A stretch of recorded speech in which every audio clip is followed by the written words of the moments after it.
سيدنا وحبيبنا ومولانا محمد وعلى آله وأصحابه أجمعين.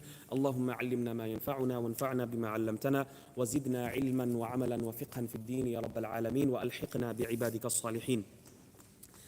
يقول الله عز وجل: يا بني آدم لا يفتننكم الشيطان كما أخرج أبويكم من الجنة ينزع عنهما لباسهما ليريهما سوآتهما إنه يراكم هو وقبيله من حيث لا ترونهم إنا جعلنا الشياطين أولياء للذين لا يؤمنون. This verse that I quoted in front of you is in regards to libas, clothing. The clothing of a believer, as according to the description of the Quran, Adam alayhi salam, when he came down from Jannah, he had clothing on him already. This was to cover up the private parts. The moment the sin was done, their bodies became uncovered. Their bodies became, the covering, the veil that they had was automatic, and then immediately they went rushing behind a tree or something to cover themselves. Okay? So the whole purpose of clothing is to cover. Is to cover. Cover the beauty which Allah subhanahu wa ta'ala gave, whether it's man or a woman. You know?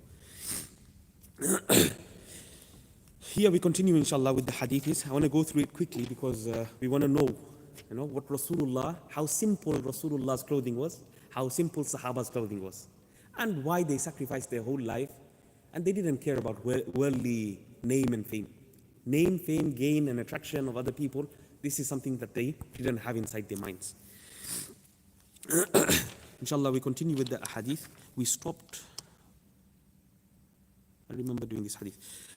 وعن أبي الأحوص عن عبد الله بن مسعود رضي الله تعالى عنه قال: كانت الأنبياء يستحبون أن يلبسوا الصوف ويحتلبوا الغنم ويركبوا الحمر رواه الحاكم موقوفا وقال صحيح على شرطهما. So Abdullah bin Mas'ud radiallahu anhu, he says that the prophets, they used to love wearing wool. They used to love wearing wool. Why? Because it's the most cheapest, something which nobody would brag about. Something which no one would want fame through. It's something which is simple, easy, and very cheap. وَيَحْتَلِبُ الْغَنَمِ. They used to also love milking goats and sheep. Allahu Akbar. This is something, because we're far from nature, this is why depression and anxiety has gone skyrocketed within this past couple of years. وَيَحْتَلِبُ الْغَنَمِ. And I said this before, my father-in-law is opened the organic farm, 100% grass-fed, non-hormonal, no injections, nothing, alhamdulillah, just 1 year ago. So he's doing this for Qurbani, whoever wants to give Qurbani, inshallah. وَيَحْتَلِبُ الْغَنَمِ.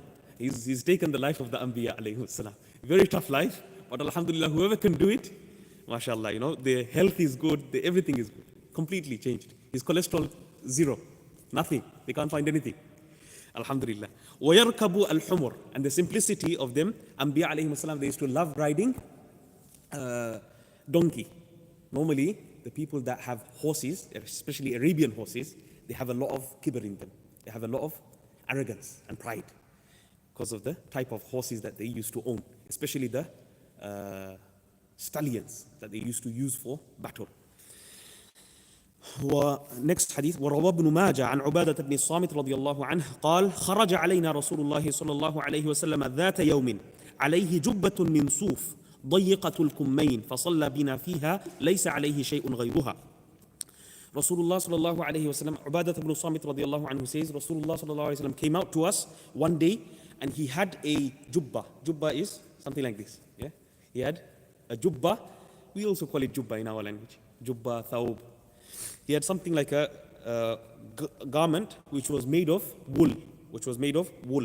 It was ضيقة الكمين. Okay, it had really narrow sleeves. The sleeves wasn't open. Back in the days, the culture was, the Persians and the Romans, they used to have robes which their sleeves would be really big. And this was a sign of their pride. This was a sign of their riches. This was a sign of their kingship and leadership and their status in society. So Rasulullah sallallahu alaihi wasallam, in this instance, he is found that this was the only thing that he had. He only had that one garment that was at this instance, of course. course, in different instances of his life, different stages of his life, he had different garments. Sometimes he had one only, like we'll see in some of the other hadiths that are coming. وعن عائشة رضي الله تعالى عنها قالت خرج رسول الله صلى الله عليه وسلم وعليه مرط مرحل من شعر أسود رواه مسلم وأبو داود والترمذي. So Rasulullah sallallahu alayhi wasallam came out to us with a woolen garment that had black hair, of wool. So most likely it was sheepskin or something. وعن عائشة رضي الله عنها, again عائشة رضي الله عنها reports, قالت كان وساد رسول الله صلى الله عليه وسلم والذي يتكئ عليه من آدم حشوه leaf. Subhanallah. Rasulullah, the pillow of Rasulullah that he used to sleep on was made out of leather, and inside it there'd be date palm tree. The leaves of date palm tree would be used as fiber to fill up the leather sack. This was the simplicity of Rasulullah sallallahu alaihi wasallam's pillow, made out of leather. So we always have a problem in sleeping nowadays, especially the heat is here, summer is here. Normally we want the place, because summer, back then in Saudi, in Medina, in Mecca, it was hot, extremely hot. So in hot weathers, leather would keep you cool. So if anyone wants to do it out of sunnah, of course, not such extreme, extravagant high leather that no one can afford, unless you can afford. If you can afford, alhamdulillah, that's better, But the point is here is simplicity. The point here is simplicity of Rasulullah. Whatever was available in the market, and it wasn't really that comfortable, to say the truth. Something which had palm leaves inside, or dried palm leaves inside, it's not something which is going to be so extravagant.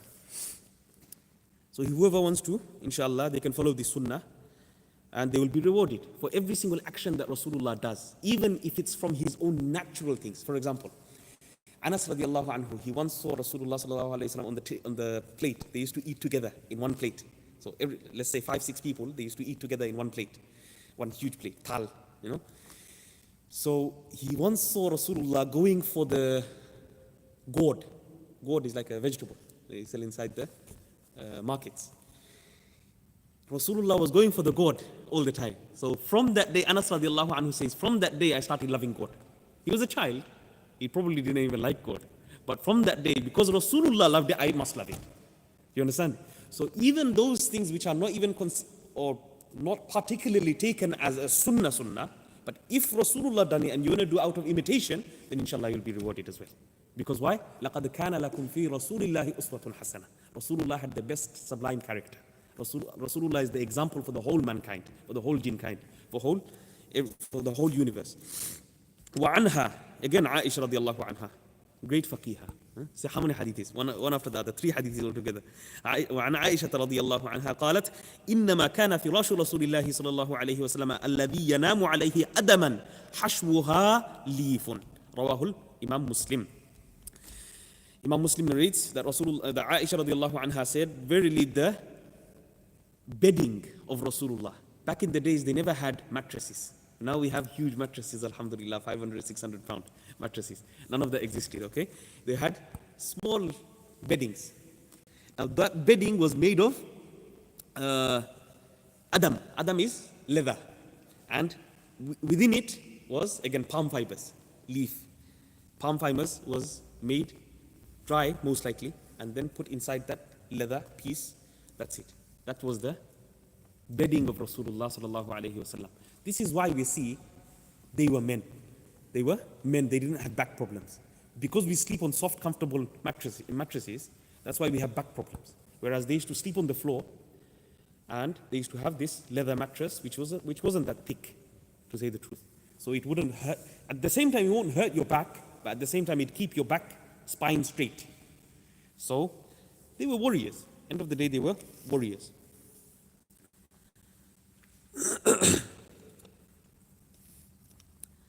Once, a sahabiya, she came into the house of Aisha radiallahu anha. She saw the mattress of Rasulullah. She felt sad. Like, our leader, and he's sleeping on such a simple bedding. She felt sad. She went back. She came back with a nice mattress, if you want to say, nice bedding, more thicker, more. She came back. Aisha radiallahu anha was happy. Rasulullah came and he became furious. Why? Because he said, Mali walid dunya. I don't have anything to do with the world. Meaning, the moment you start diving into the luxuries of the world, you're going to be attached to the world. Once you start going and enjoying yourself, making the world as an entertainment like we've done in this time and age, the love of the dunya will go inside your heart automatically. The less you have, the more you'll be detached. You'll be able to move. Sahaba used to move. They left Medina. Imagine they left Medina, where Rasulullah was there. Even after he died, he's still there. Alhamdulillah. But even then, they left Medina, the best of places, according to them, according to the whole Muslim population. They left even the best of places. Why? Because they understood the work of deen. They understood the work of deen. This is something that we have to, world is something that we can detach from. We have to detach from. If we link ourselves and connect ourselves to the world in such a way, and we have love for the dunya and we beautify our world here, next world will be very difficult. Okay? If, for example, a person bought a house here, £1 million house in East London, where we live. He's beautified his house, he's put marble flooring, he's put underfloor heating, he's got the best ceilings, he's got the best chandeliers. You think he's going to want to leave? You think he's going to want to go and live in Morocco in the middle of a desert? It's possible. It's not possible. So this is the same example Imam Ghazali gave. He said, would a person who's beautified his world that he lives in want to leave, meaning we've made this world into our Jannah? Would you want to leave from Jannah to something which there's complete destruction to? Who wants to go and live in somewhere where there's nothing there? Not possible. So if you don't do the deeds that are deserved in this world, then you wouldn't want to go to Jannah. Because you haven't made your palaces in Jannah in this world. You haven't done your tasbih daily. You haven't done your Quran daily. You haven't connected with the Quran. You haven't connected with your tasbih. Subhanallah, alhamdulillah, wa la ilaha illallah. You haven't done your salahs. You haven't done your tahajjud. You haven't done your 5 times salahs on time. You haven't done what you're supposed to be doing with kinship, with your neighbors, you know. So if you haven't been doing all of these things, then you know your Jannah is not being made. Your Hajj hasn't been done. It's still delayed. How long are you going to delay your Hajj for? When are you going to go? When it's £15,000? That's when you're going to go? Huh? Not possible. If you can't go for £8,000, you're not going to go for £15,000 when it comes to £15,000 in the future. So go now. Go now whilst you have the opportunity. Anyway, the next hadith is وعن عتبة بن عبد السلمي رضي الله تعالى عنه قال استكسيت رسول الله صلى الله عليه وسلم فكساني خيشتين فلقد رأيتني وأنا أكسى أصحابي رواه أبو داود والبيهقي. One of the Sahaba, Utbah ibn Abd al-Sulami, he said, I asked Rasulullah sallallahu alayhi wasallam for some garments, for some clothing. Rasulullah gave me a pair of linen clothing. Linen. Imagine. Linen which is cheap. According to us is cheap nowadays. Normal clothing. Indeed, I saw myself better than all my companions. So it looks like, verily, at that time, the rest of the Sahaba were probably wearing wooden garments, something which was of a lesser category. Whereas he was wearing something which was linen, which was considered even more better at that stage. وعن ابن بريدة رضي الله تعالى عنه قال لي أبي لو رأيتنا ونحن مع نبينا وقد أصابتنا السماء حسبت أن ريحنا ريح الضأن. الله أكبر. رواه أبو داود وابن ماجه والترمذي.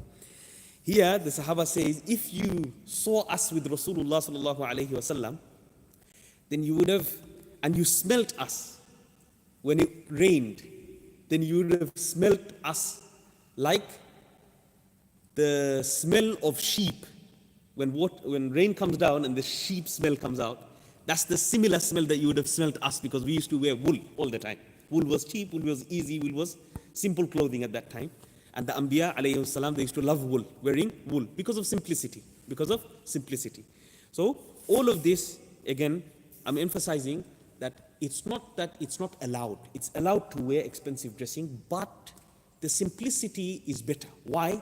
It takes you out of the zone of showing off with clothing, bringing unnecessary attraction from other people because of the fancy clothing that you can afford. Okay? It's better that you keep that to yourselves. And nowadays, as we can see, even with social media, unfortunately, you can see so many marriages breaking. Why? Because he's put his wife all over the show. Isn't it? All over the show.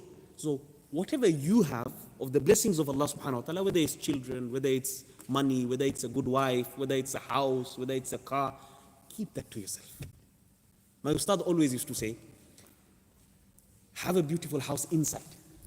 Have a beautiful house inside. But your car, you don't need a fancy car. You don't need a fancy car. The moment you have a fancy car, everyone's going to see that. Everyone's going to envy that. You don't know whose heart is like what. You don't know whose eye is like what. Isn't it? So protect yourselves. Protect yourselves. There's no need to show off. Our show off is going to be on the Day of Judgment. This is when we want to show off, isn't it? This is the time that the opportunity that Allah will give us to show off. So this is why on the Day of Judgment, the person who subdues himself in this world, keeps himself low in wearing simple clothing like the Anbiya alayhimus salam, on the Day of Judgment he's going to be given the hulalul karama, the nobility. Whichever garment that you want to wear, of the best silk, of the best gold, you're going to be given such garments, so the whole world from Adam alayhi salam until the last person will envy your status because of small sacrifice that you've done in this dunya, because you wore simple clothing, because of Rasulullah wore simple clothing. Inshallah, jazakumullahu khairan, subhanakallahumma wa bihamdika nashhadu an la ilaha illa anta nastaghfiruka wa natubu ilayk.